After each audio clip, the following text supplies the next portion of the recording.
Hola, en el video de hoy hablaremos sobre el tercer laboratorio enfocado a la potencia emisiva en función de la temperatura superficial.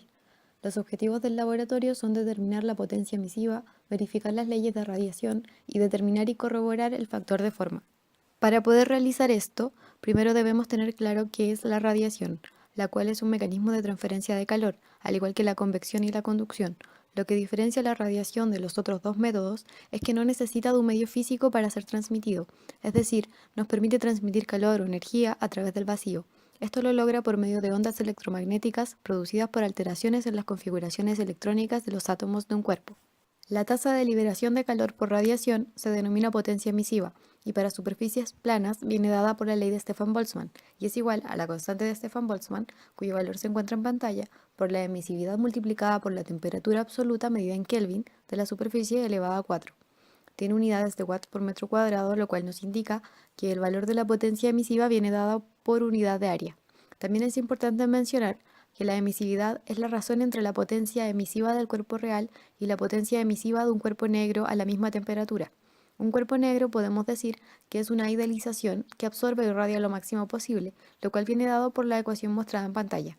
Ahora, lo que sucede cuando existe transferencia de calor por radiación entre dos superficies es que la potencia que recibe una de ellas es solo una fracción de la potencia emitida por la otra fuente.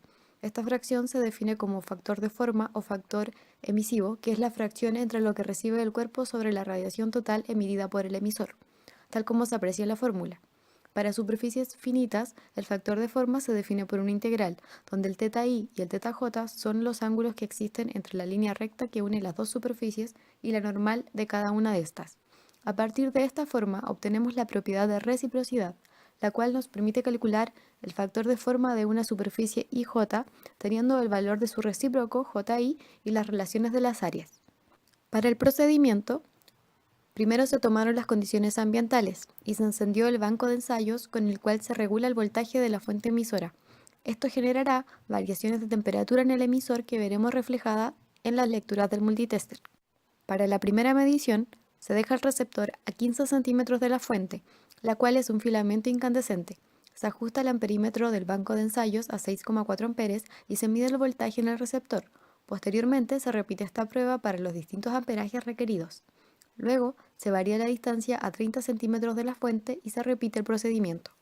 Para la segunda parte, se direcciona el receptor en 20 grados en sentido horario, repitiendo el procedimiento de medición para los mismos amperajes.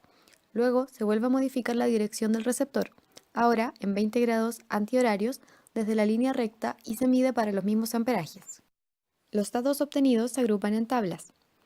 Realizamos una tabla por cada experimento, es decir, 4 tablas en total, donde en la primera corrida vamos a tener la intensidad de la fuente, en la segunda el voltaje de la fuente y finalmente el voltaje medido en el receptor. Calculamos la potencia en la fuente y el receptor. Para la fuente usamos la ley de Stefan-Boltzmann. Para el receptor consideraremos un factor de emisividad igual a 1. Teniendo las potencias de emisor y receptor para todos los ensayos, podemos obtener los factores de forma para cada uno de ellos. Con estos datos, se logró determinar cómo varía la potencia recibida por una superficie con respecto a la que entrega una fuente, logrando demostrar que existe una relación con la distancia que separa un emisor de un receptor. Esto porque los datos mostraron que la potencia disminuye a medida que se aleja la fuente. Esta variación se cuantifica con el factor de forma. Para el caso de cambio de ángulo, se vio que la potencia también disminuye a medida que aumenta el ángulo. Esto se explica porque el área normal que se encuentra expuesta a radiación disminuye. Por otro lado, se observa que existe diferencia entre los valores calculados y teóricos para la potencia emisiva. Esto se debe a errores humanos en la medición, ya que las condiciones de trabajo no eran ideales. Por ejemplo, había inestabilidad de los equipos e interferencias en la medición. Además, no consideramos la transferencia por conducción y convección de la fuente al ambiente.